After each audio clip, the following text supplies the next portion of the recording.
Merci à tous d'être présents pour cette conférence donc, sur l'avenir du spatial européen et le réveil de la force du spatial, puisque c'est le titre qui a été donné par Tech and Fest et Tech and Space à cette conférence. Et les 2 dernières années en matière spatiale ont été extrêmement riches d'actualité, et ne serait-ce d'ailleurs qu'il y a quelques jours, avec les annonces du côté américain en tout cas, de prioriser Mars sur le développement de l'exploration de la Lune. Et donc, pour commencer, je vous invite chacun à revenir sur une actualité marquante du spatial récent. Quels sont, sur les 2 dernières années, les faits marquants en matière spatiale qui ont pu faire l'actualité et qui, vous, particulièrement, vous ont intéressé? Bonjour à tous.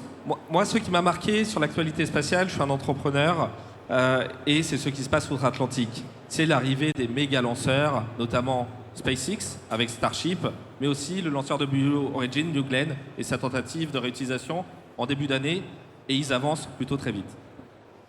Claudie? Je vais continuer avec l'exploration habitée. C'est vrai que je suis quand même intéressée à voir comment on va dépasser l'orbite basse, où ça fait plus de 20 ans qu'on est aujourd'hui en utilisation permanente de la station pour aller vers de nouvelles destinations, la Lune en particulier, avant, pourquoi pas, dans une traversée suivante, d'aller jusqu'à Mars. Geneviève? Alors en fait, il y a 2 événements. Il y a eu le lancement le 9 juillet dernier d'Ariane 6. Alors on a dit beaucoup de choses positives ou négatives sur Ariane 6, mais dans le contexte géopolitique actuel, on voit que c'est quand même pas mal d'avoir un lanceur avec des grosses charges utiles, plus modulaire, moins cher, et surtout une autonomie par rapport aux pays qui maintenant nous ont un peu lâchés. Et puis, donc il y avait une énorme tension. C'était pire que dans les films les plus à suspense. Et la joie après de tout le monde, de l'ESA, du CNES, des industriels, une grande fierté. Et puis la deuxième, c'est à Toulouse que je l'ai eu. C'était en voyant les images du télescope Webb. On voit toutes les planètes, on voit que l'univers, on n'est rien dans cet univers. Alors il y a des gens que ça déprime. Moi, ça m'a fait un bien fou. Ça relativise tous nos petits problèmes. Et ça nous place en responsabilité vis-à-vis d'un univers qui nous dépasse complètement. Sylvestre? Bien, Geneviève m'a appris ma plus grande nouvelle, effectivement, avec James Webb, c'est voir que la science est toujours au rendez-vous et la science émerveille toujours. Et c'est une chance qui n'est pas facile. On a beaucoup critiqué James Webb parce qu'on a pris du retard, parce que ça a été très compliqué, c'était très cher. Pourquoi? Parce qu'on commence à faire l'impossible. Ce qui était possible, on l'a fait. Et nous, on est allé partout dans le système solaire. Et maintenant, on arrive à des points où il y a des murs. Et donc, James Webb a fait tomber un de ces murs, vous l'avez vu. Les robots sur les planètes font tomber des murs. Et peut-être, pour l'anecdote, quelque chose qui m'a marqué, c'est de faire voler un drone sur Mars. C'est un petit objet qui s'appelle Ingenuity, qui a fait 72 vols sur Mars. Ça ne devrait pas voler, Mars, il n'y a pratiquement pas d'atmosphère. Et ils ont réussi à le faire avec des technologies New Space, une nouvelle façon de faire l'espace. Et ça, c'était assez extraordinaire pour nous de le vivre. Alors, on le voit bien dans vos actualités des uns et des autres que les 2 dernières années ont été marquées par des événements liés au spatial orbital plus traditionnel, le lancement, les satellites, et également des actualités en matière d'exploration scientifique de l'espace. Et justement, Sylvestre, pas plus tard qu'il y a 2 heures, nous étions tous les deux sur une autre table ronde, explorer l'espace à plus 4 degrés, dans un monde à plus 4 degrés, et vous évoquiez justement l'importance, pour bien clarifier le débat, de distinguer ce qui relève de l'exploration d'un côté et de l'industrie spatiale de l'autre. Parce que finalement, l'exploration marque les imaginaires, alors qu'elle représente une portion plus infime des activités spatiales, alors que les activités orbitales, qui sont l'immense majorité, marquent légèrement moins le public. Oui, je crois que c'est un petit peu besoin de sémantique. Et l'exploration, effectivement, c'est aller vers des territoires inconnus. Et l'espace, au début, à l'époque soit de Spoutnik, soit de Gagarine, était un espace inconnu, on explorait. Et puis, ça s'est un peu banalisé, c'est pas grave. Mais celui qui s'est banalisé, c'est l'espace circumterrestre. Et vous savez tous que pour aller dans l'espace, il faut atteindre une vitesse d'à peu près 7,8 km par seconde.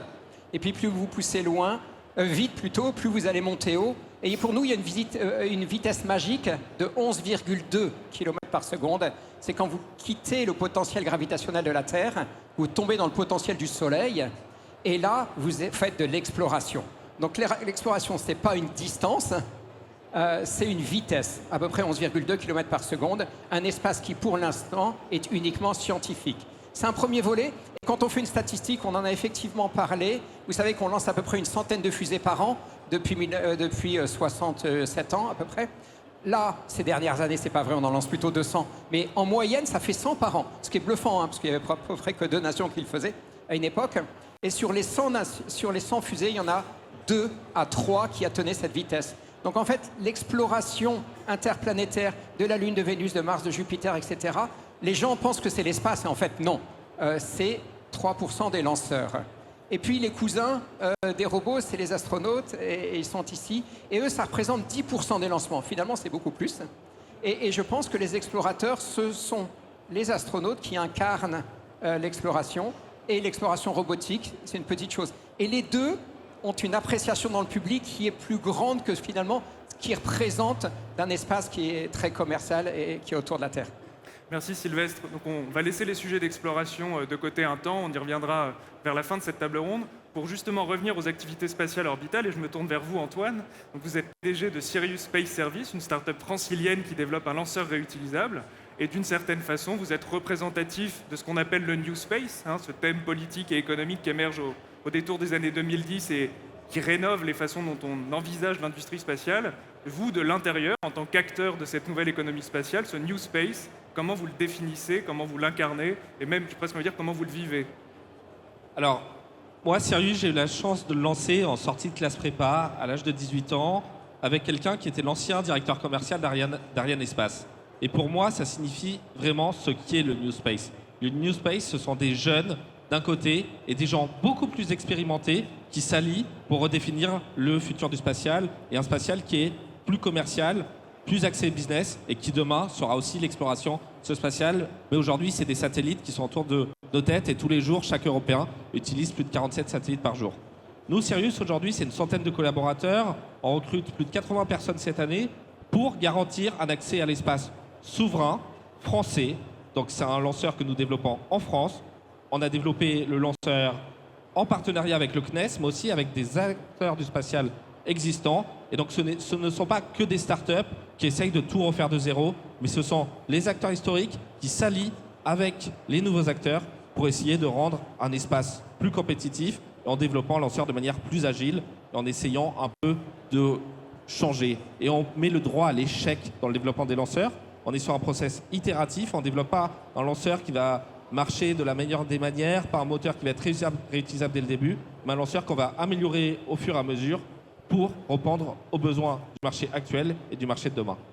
Et une question qui s'adresse à tous les quatre, cette vague New Space qui date du détour des années 2010, elle a déjà une quinzaine d'années, et son acteur allégorique, on a envie de dire, SpaceX, est passé de la situation d'une entreprise émergente au détour des années 2010 à celle d'un quasi-monopole sur le lancement spatial pour le Nord global, avec une cadence de lancement, et Sylvestre l'évoquait tout à l'heure, absolument impressionnante.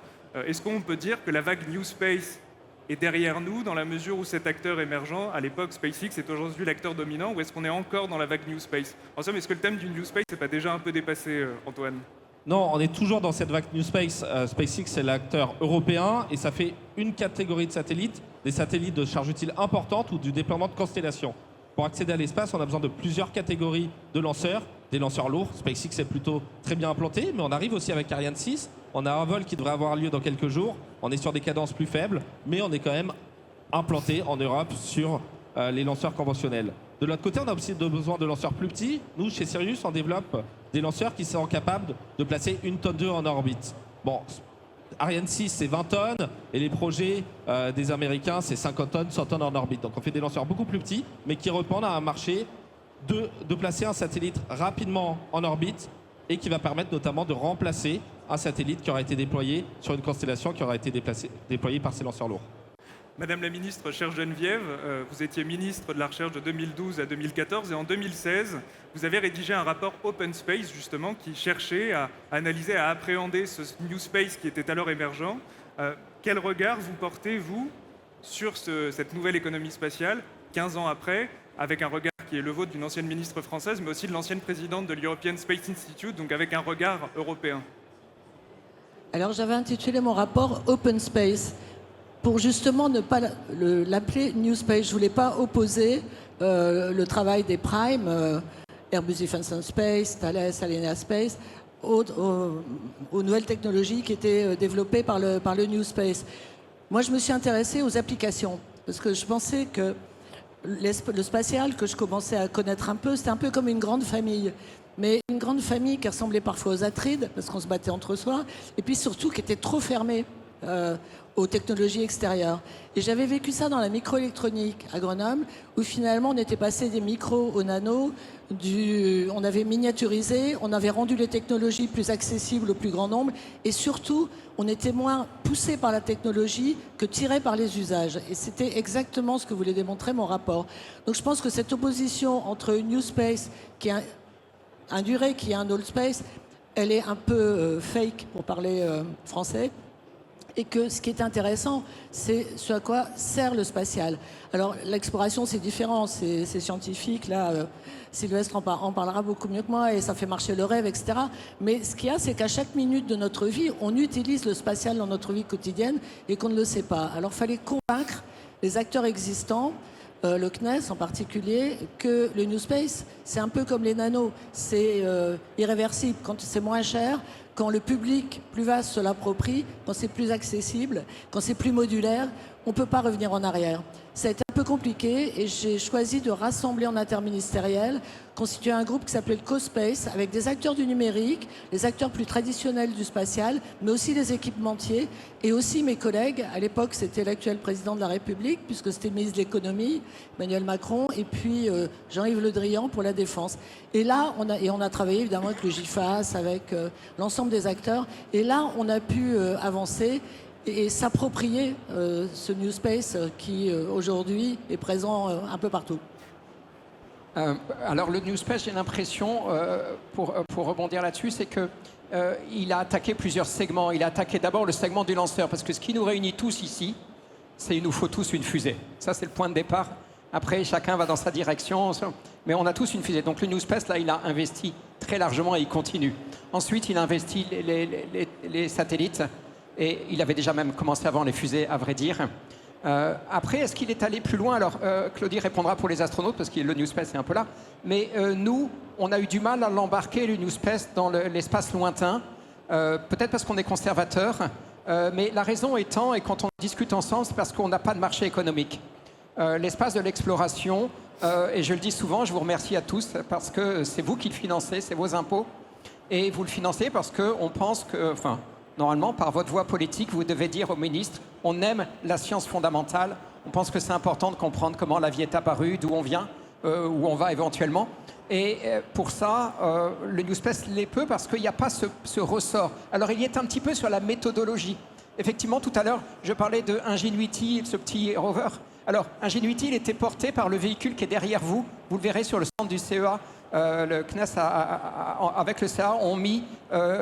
une maquette à l'échelle 1, donc c'est une belle voiture sur Mars. Il y avait ce petit Ingenuity et je suis allé les voir le construire.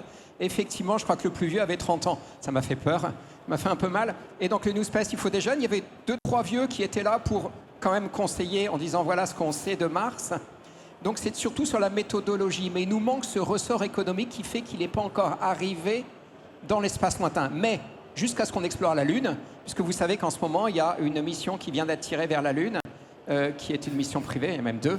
Alors, jusqu'à maintenant, ça a échoué. Les 2 dernières années, elles sont toutes tombées en panne, sont mises sur le dos, sur le côté. C'est pas facile. Hein. L'espace lointain est difficile. Je pense que le New Space a une petite chance. Côté Lune, l'espace encore plus lointain, là, c'est vraiment difficile. Madame la ministre, chère Claudie, à l'époque, après avoir été astronaute puis ministre et présidente d'Univers Science, à peu près à la même époque que le rapport Open Space, vous étiez conseillère du directeur général de l'ESA. Comment est-ce qu'on perçoit à l'époque ce virage économico-institutionnel depuis la perspective d'une agence comme celle de l'Agence spatiale européenne? Je rebondis peut-être sur le sujet New Space. Je rajoute une petite composante. Je pense que le New Space, et Antoine a dit, c'est une jeune génération aussi, ça fait partie des... Mais qui a aussi cette sensibilité par rapport à ces enjeux de durabilité, d'éviter les débris, de nettoyage, de changer. Donc ça, c'est quelque chose qui est nouveau quand même et qu'on n'avait pas justement au XXe siècle, il faut le prendre en compte.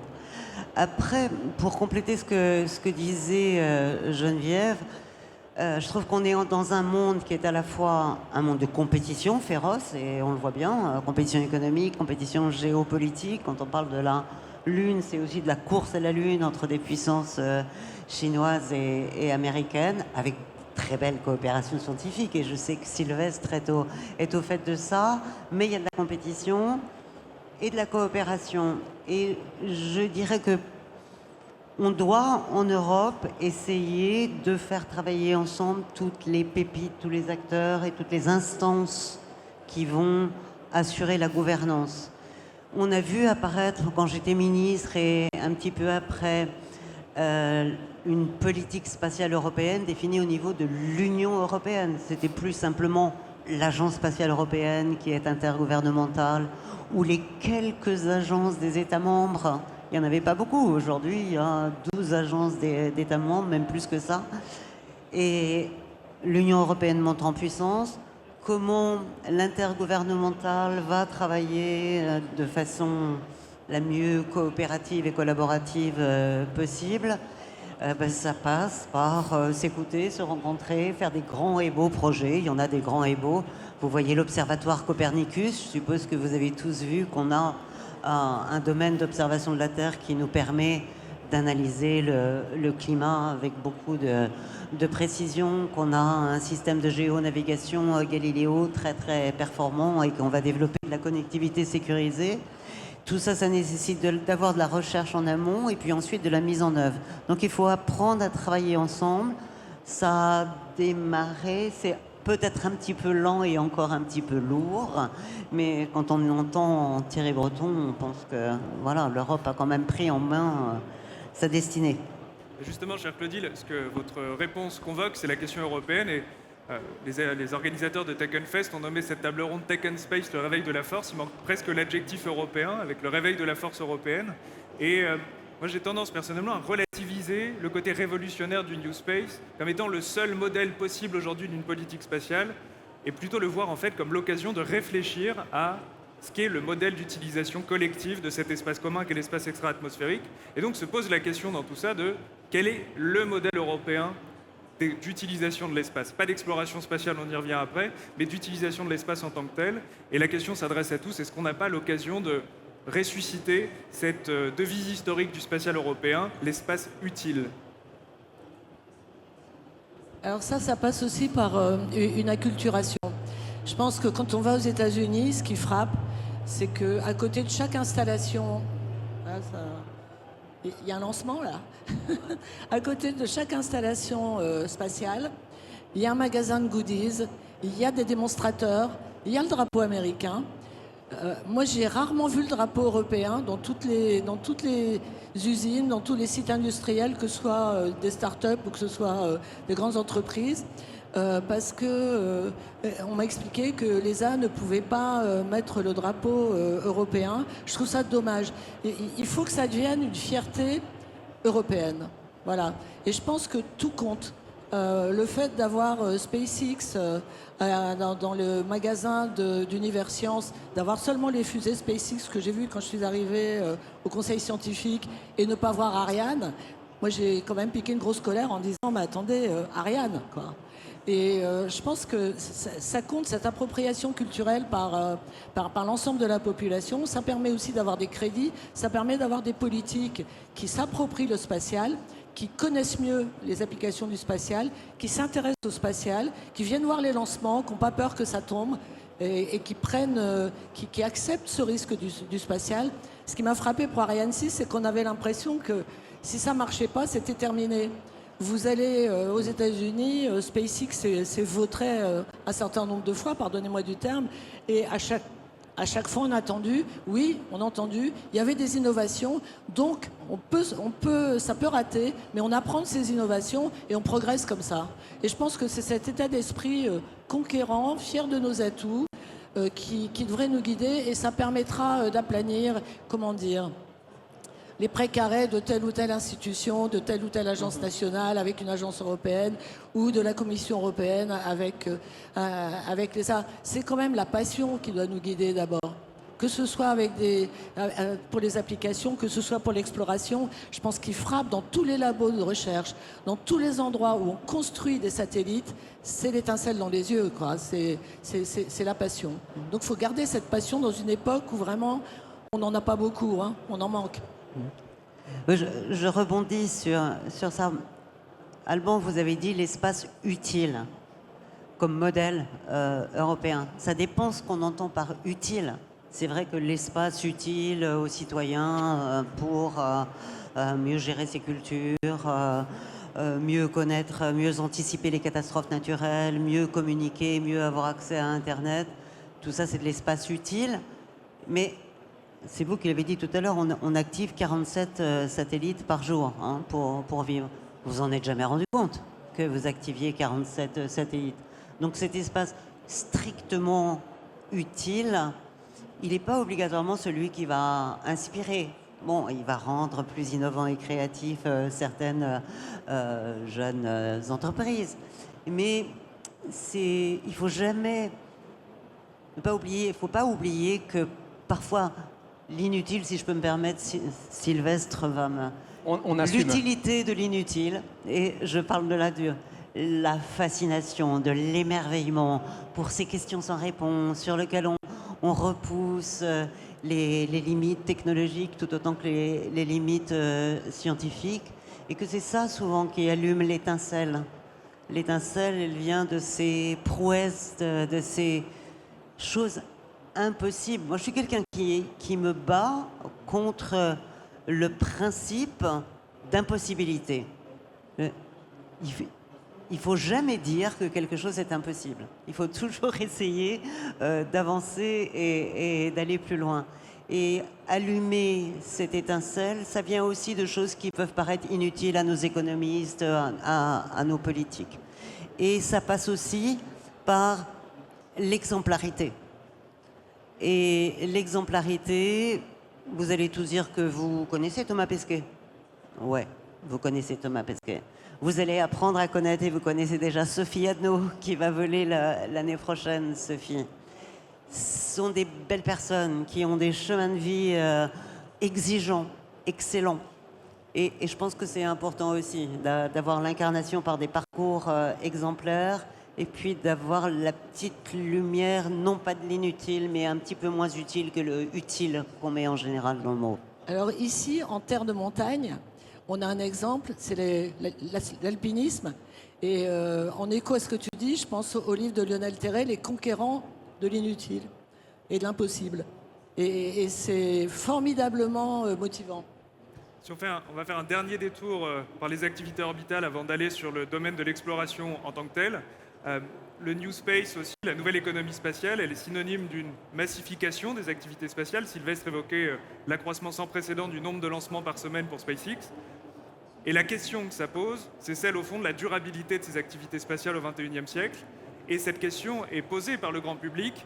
Comment est-ce qu'on continue, enfin, pour quelles raisons en tout cas, avec quel financement, avec quels objectifs on continue à lancer au XXIe siècle des fusées dans l'espace? On a la réponse ici, le spatial utile, les satellites utilisés au quotidien, notre dépendance aux infrastructures spatiales. Mais malgré tout, ce thème de l'empreinte environnementale des activités spatiales existe, il est présent. Comment est-ce que vous l'interprétez et comment est-ce que vous pensez qu'on peut le prendre en charge? Ça va de l'empreinte environnementale au sol jusqu'au débris, bien évidemment.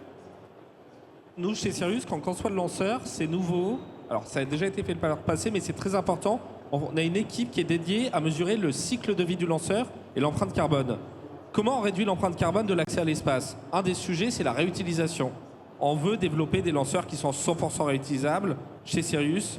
10 ans après notre vol inaugural, on vise d'aller pour la première fois en orbite en 2026. Et 10 ans après, on doit avoir un lanceur qui est 100% réutilisable. On n'a pas encore toutes les solutions pour le faire, mais on a des idées. On ne va pas forcément faire comme SpaceX, comme nos lanceurs sont plus petits. On ne va pas faire atterrir le booster, mais on va faire atterrir avec un parachute, comme on le faisait avec une capsule, le premier étage dans un premier temps. On va le poser dans l'eau et venir le chercher.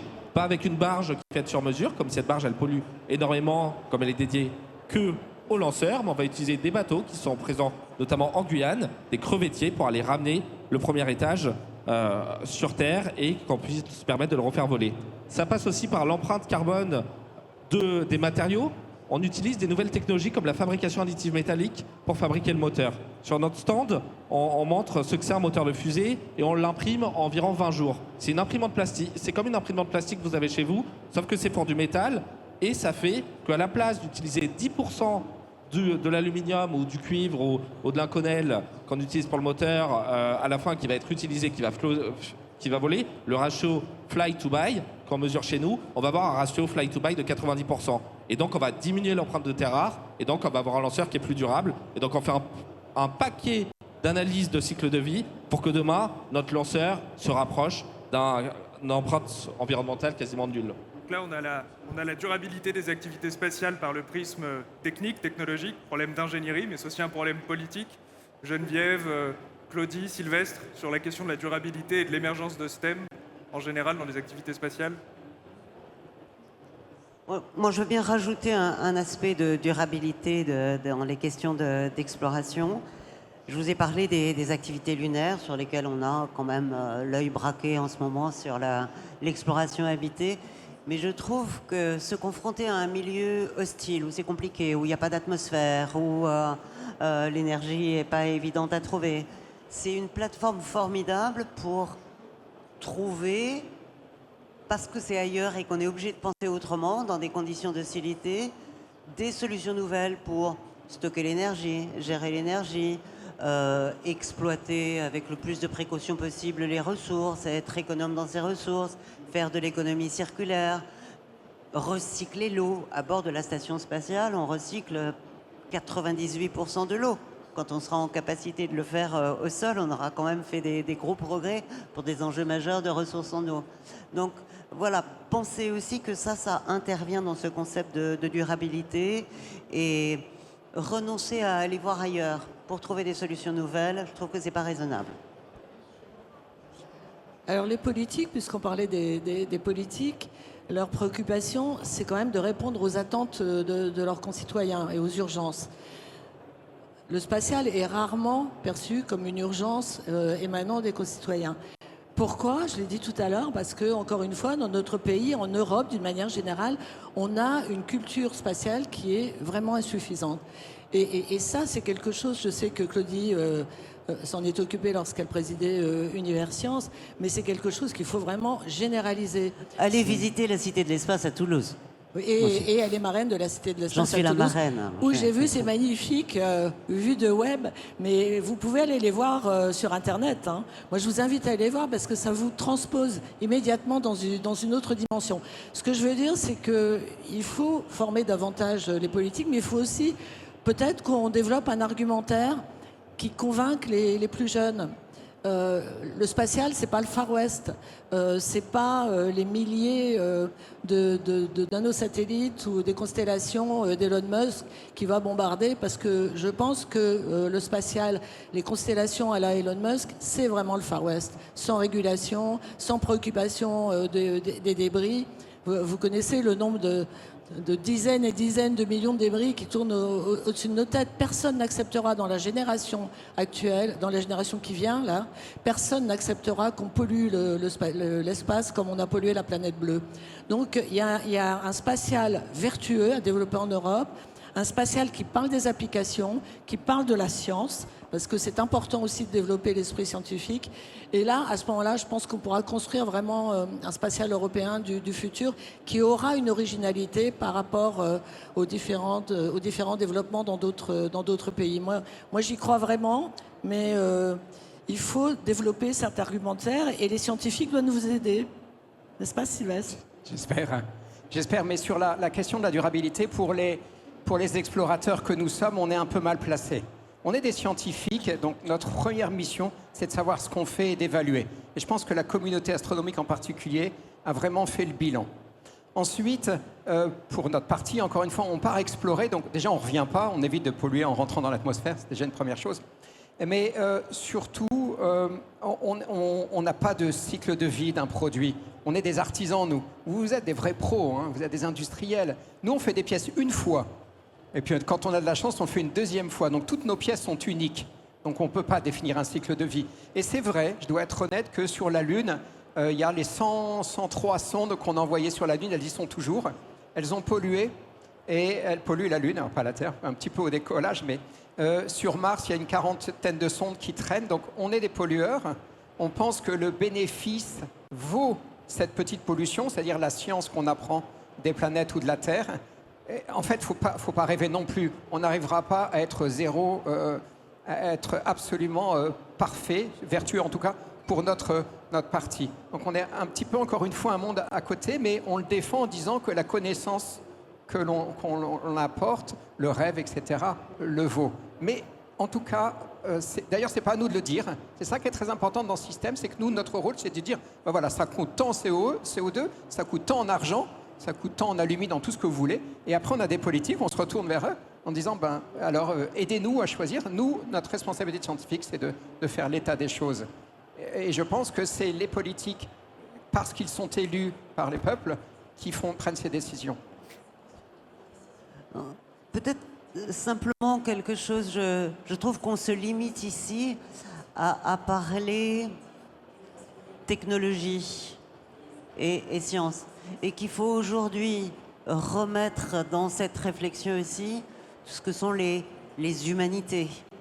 C'est-à-dire quand on veut un récit qui puisse toucher le plus de gens possible, il ne faut pas que leur parler de développement de tech ou d'économie circulaire ou de retour économique, mais il faut leur parler aussi des sens profonds, il faut leur parler des composantes géopolitiques quand même. Hein. On n'a pas abordé l'espace militaire, mais il y a quand même des choses avec des souverainetés, des puissances qui se déploient, qui sont importants.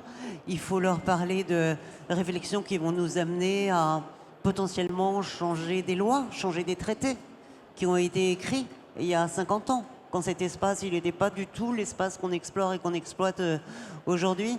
Donc je pense qu'il faut intégrer toutes ces composantes. On est resté peut-être un petit peu trop tech, mais il ne faut jamais oublier de remettre ces valeurs et ces réflexions humanistes dans le récit. Justement, Claudie, on va prendre de la hauteur, on va quitter les orbites et aller un peu plus loin, aller vers la Lune, aller vers Mars, puisque la caractéristique des premières années du 21e siècle en spatial, c'est le retour d'un fantôme de la guerre froide, d'un fantôme heureux, les grands programmes d'exploration de corps célestes, les programmes un peu Apollo-like. On a le programme Artemis, on a le programme côté américain, on a le programme ILRS, le programme sino-russe, on a les missions Chandrayaan de l'Inde, et ce retour des corps célestes dans le giron géopolitique et géoscientifique en matière spatiale, bien, le premier bilan à tirer, ou en tout cas l'analyse de ces grands programmes d'exploration des corps célestes, c'est vers vous, Sylvestre, que j'ai envie de me diriger, à savoir le planétologue et l'astrophysicien. Il en pense quoi du retour sur la Lune et du retour sur Mars ? Alors, effectivement, on voit renaître ces énormes projets, qui sont des projets surtout de vols habités. Les vols robotiques, eux, s'entendent très bien dans ce qu'a défini Claudie, ce mélange de compétition, de collaboration. Et ça marche super bien. Aujourd'hui, on travaille avec la Russie, toujours, sur certains projets. Les astronautes travaillent toujours ensemble. Une fois, on se met dans l'ESA, tous les Européens ensemble. Une autre fois, on fait du bilatéral entre la France et les États-Unis, le CNES et la NASA. Une autre fois, on a fait des missions avec l'Inde. Ça marche très bien. Donc là, je pense qu'on essaie de préserver ça dans notre domaine, ce côté collaboration et un peu de compétition, parce que c'est un peu l'ego du chercheur, d'être toujours à la limite. Côté vols habités, on voit renaître ces grands consortiums. Pourquoi ? Parce que c'est difficile. Il ne faut pas rêver d'aller marcher sur la Lune et peut-être un jour sur Mars.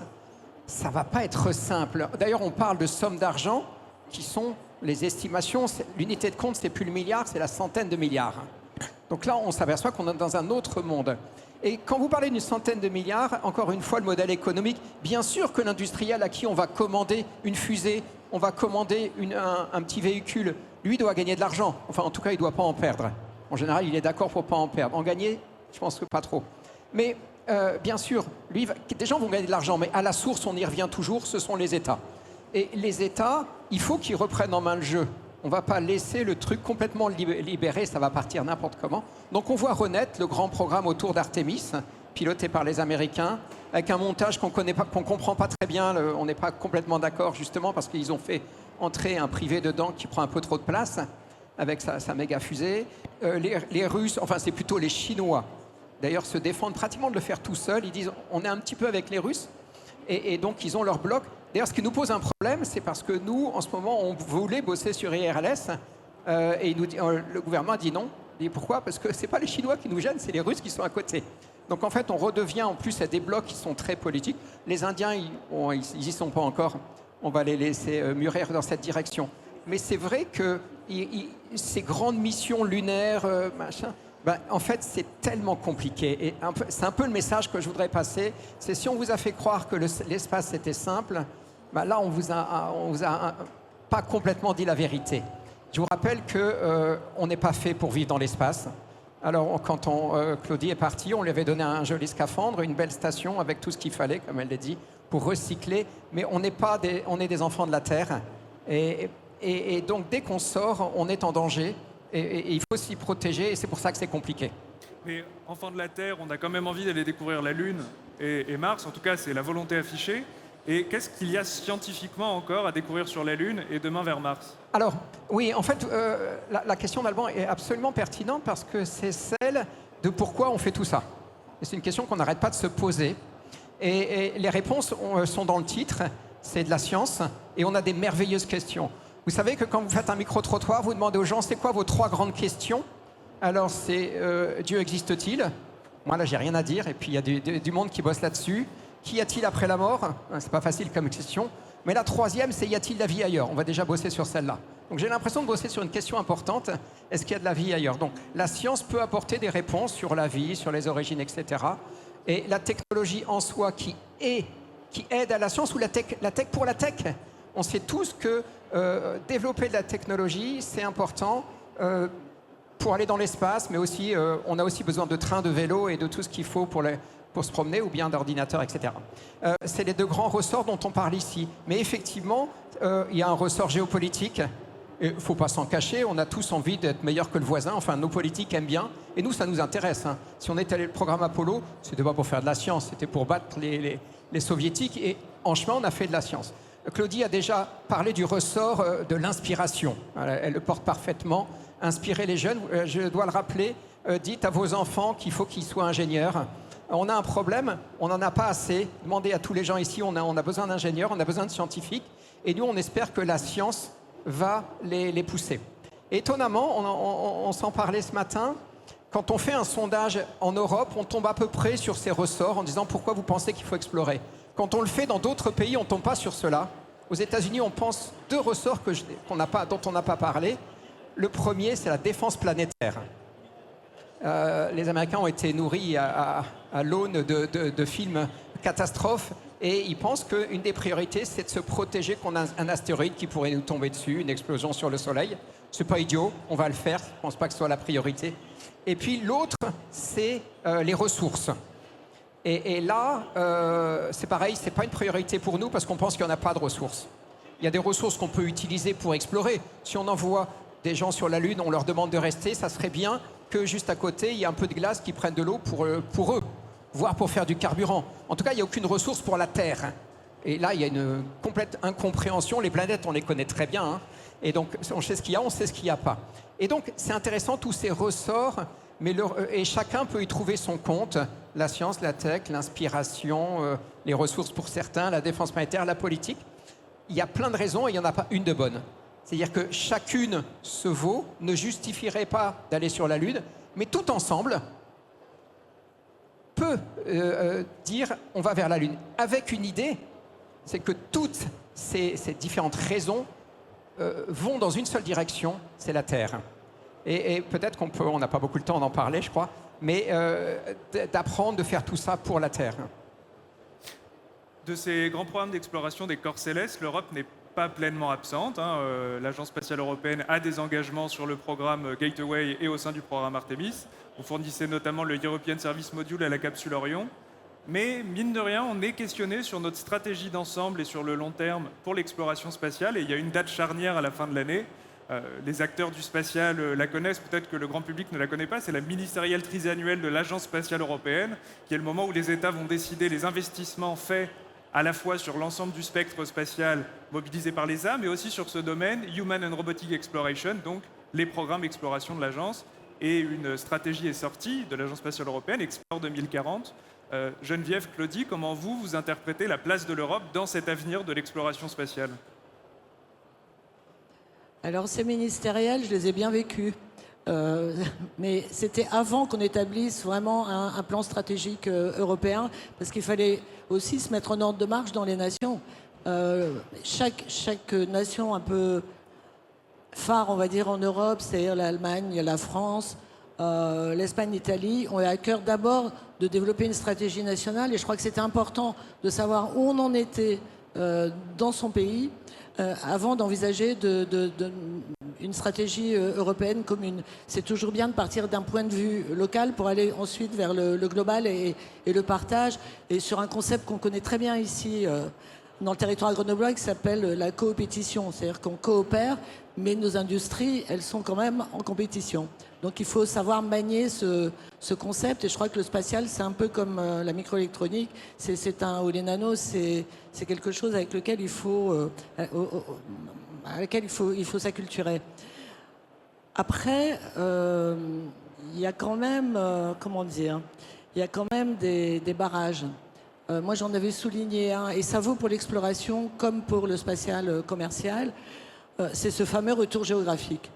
En 2016, dans le rapport Open Space, j'avais souligné le fait que le retour géographique, c'est-à-dire que chaque pays un membre de l'Agence spatiale européenne investit une somme et veut le retour pour le même montant pour sa propre industrie, quel que soit l'état de l'art de son industrie. C'est là que quand même, on comprend bien que ce n'est pas un facteur qui tire forcément vers le haut, c'est un facteur qui peut ralentir la progression. Je pense qu'il faut être plus souple, plus imaginatif.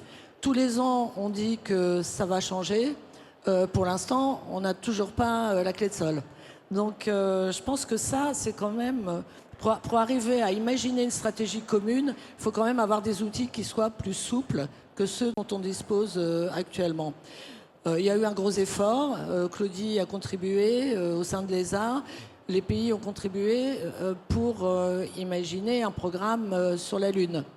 Et puis je pense qu'il y aura toujours des programmes qu'on ne pourra pas faire tout seul, d'où les Européens, et c'est très bien. Parce que, un peu comme le réacteur ITER pour imaginer l'énergie solaire du futur façon technologique, c'est bien aussi d'avoir des programmes qui, quelles que soient les relations entre les continents et entre les pays, transcendent un peu justement ces conflits qui, on l'espère, sont des conflits conjoncturels. Et donc je pense aussi que c'est important de toujours avoir cette dimension de coopération, même si c'est compliqué, même si, comme on n'a pas de lanceurs qui puissent permettre le lancement de vol habité, il faudra toujours trouver des interlocuteurs. Et puis peut-être qu'on peut être souple aussi et se tourner vers des pays comme l'Inde, comme le Japon, imaginer d'autres coopérations que celles qu'on a toujours eues avec la Russie d'un côté, les États-Unis de l'autre. Et je pense qu'il faut aussi faire preuve d'imagination, davantage de souplesse, de flexibilité. Et c'est quand même un peu parfois ce qui nous manque, même si on a des atouts de base qui sont absolument formidables. Claudie ? Oui, alors la complexité des sujets de coopétition dont on parle aujourd'hui, de ces changements de paysage, fait qu'on sent bien qu'à un moment donné, il va falloir peut-être revenir sur certains traités, réglementations, comment on voit les choses ensemble, le multilatéralisme. Si on ne fait pas partie des joueurs de l'équipe, on n'a rien à dire à la table des négociations et jamais on parlera. Donc, c'est quelque chose d'essentiel aussi, tout bêtement, d'être à la hauteur de cet enjeu qui va redéfinir certaines des règles pour pouvoir apporter sa voix, son modèle, sa spécificité. Et on a des valeurs européennes, une identité européenne dont on est fier, malgré les difficultés. Et je pense qu'il faut pour ça, effectivement, réveiller un petit peu la force. Alors la force de la ministérielle de 2025, comme Alban l'a dit, la force aussi au sein du budget européen, parce qu'il y a aussi la définition du budget et du plan pluriannuel bientôt, pour vraiment se donner ces capacités ambitieuses. Et simplement vous dire que si dans 10 ans, d'ici 2030, il y a des astronautes américains qui ont posé le pied sur la Lune, des astronautes canadiens, des astronautes japonais, des astronautes indiens, et que jamais il y a un pied européen sur la Lune, ça va pas vous paraître bizarre quand même d'être être effacé de cette continuité de l'exploration. Donc non seulement prendre la parole, mais avoir des symboles de présence. Antoine, avant-dernière question de ce panel, pour vous Antoine. Donc votre lanceur a une vocation d'abord orbitale, mais on voit de plus en plus de startups, notamment au Luxembourg pour le volet européen, mais aussi aux États-Unis, s'engager dans le domaine de l'exploration spatiale, lointaine, enfin lointaine Lune, c'est pas si loin mais c'est loin quand même. Comment est-ce que vous analysez cette implication de l'écosystème New Space dans l'exploration ? Moi, je pense que c'est par la coopération qu'on va être capable d'arriver à quelque chose et d'aller plus loin. Il y a des startups comme Space Cargo Unlimited. Je pense que tu parlais de cette société, une compagnie qui vient de gagner un contrat avec l'ESA, la seconde, pour permettre de créer des capsules qui vont nous permettre d'aller plus loin. Nous, Sirius, on n'a pas pour but de faire de l'exploration. Par contre, on a un lanceur, on a un premier étage qui a une performance et qui est capable de propulser cette capsule pour lui permettre d'atteindre l'orbite et donc d'être un premier pas pour aller vers l'exploration. C'est le pas qu'on veut prendre dans l'exploration. Nous, on a un accès à l'espace et cet accès à l'espace peut permettre d'aller plus loin en fonction de la charge utile que l'on met sur le lanceur. En une phrase chacun, en guise de conclusion, on a commencé sur l'actualité récente, on va finir sur l'avenir. En 2040, où sera l'Europe spatiale ? Sylvestre, Geneviève. Alors nous, c'est pas on fait des séminaires de prospective en permanence et en fait 2040 est déjà écrit pour nous. 2060 si vous préférez. Alors en fait on a un séminaire qui s'appelle 2061, celui-là on ne l'a pas encore écrit. Pour être honnête, on a mis en priorité pour l'Europe, beaucoup poussé par la France, une sonde vers Uranus parce que c'est un monde qui nous fascine. Et elle arrivera en 2050, donc il faut qu'elle soit tirée en 2040. Et donc il faut qu'elle soit construite en 2032, il faudrait qu'on commence. Donc on fait les préétudes, on est bientôt en retard. Quelqu'un m'a dit on est en retard, je dis non, pour 2050 on ne doit pas être en retard. Mais ça montre qu'on s'inscrit sur le temps long, l'exploration. On a des missions, là on a une mission qui va vers Mars européenne, ça fait 20 ans qu'on l'a commencé. Elle a failli être tirée, parce qu'elle était tirée avec, c'est la mission ExoMars, elle était tirée avec un lanceur russe, comme on le fait souvent. Et puis c'était la veille de la guerre en Ukraine où on partait, mais vraiment la veille, à une semaine près, on partait avec le camion. Et donc, voilà, la politique nous a rattrapés. Des fois, on collabore, d'autres fois, ça ne marche pas. Et donc, on va la lancer en 28. Nous, on a besoin de temps long. On a besoin de 10, 20 ans. Et on a besoin que les politiques comprennent ce temps long. Et étonnamment, ils le comprennent bien, je trouve. On n'a pas à se plaindre parce qu'on pense qu'on fait des choses difficiles dans un cadre bien particulier. Donc, 2040 est déjà écrit. 2050, 2060, j'ai l'impression, reste ouvert. Geneviève, en une phrase. J'ai envie de dire que l'Europe spatiale, elle sera ce que l'Europe politique sera. On est vraiment dans un moment de bascule où le monde, les équilibres géopolitiques ont vraiment changé. Les continents ne sont plus dans la même situation les uns par rapport aux autres. Et l'Europe doit absolument être volontariste, unie, combative et surtout confiante dans ses propres forces. Et je crois que ce qui vaut pour la politique européenne vaudra pour le spatial. Donc je suis raisonnablement optimiste, mais il faut se battre pour notre industrie, pour notre recherche. Et il faut vraiment, avoir vraiment confiance en nous parce qu'on développe quand même une vision humaniste des choses qui ne doit pas se laisser envahir par les populismes ambiant, et je parle au niveau de la planète. Antoine ? En 2040, j'espère qu'on aura une constellation européenne pour concurrencer Starlink. Une constellation qui se vaudra plus petite, avec moins de satellites en orbite, mais avec tout autant de débit qui nous permettra de garantir notre souveraineté. J'espère aussi qu'on aura un accès à l'espace avec des lanceurs légers pour la France. Chaque pays, l'Allemagne aura son lanceur, la France aura son lanceur, ça sera des petits lanceurs. Et qu'on aura réussi à monter un projet en partenariat de lanceurs lourds qui nous permettra notamment de faire de l'exploration et d'envoyer des sondes plus loin. Et Claudie, puisque c'est votre présentation extrêmement inspirante qui a lancé cette table ronde, pour vous, le mot de la fin ? Eh bien, en 2040, la force se sera réveillée.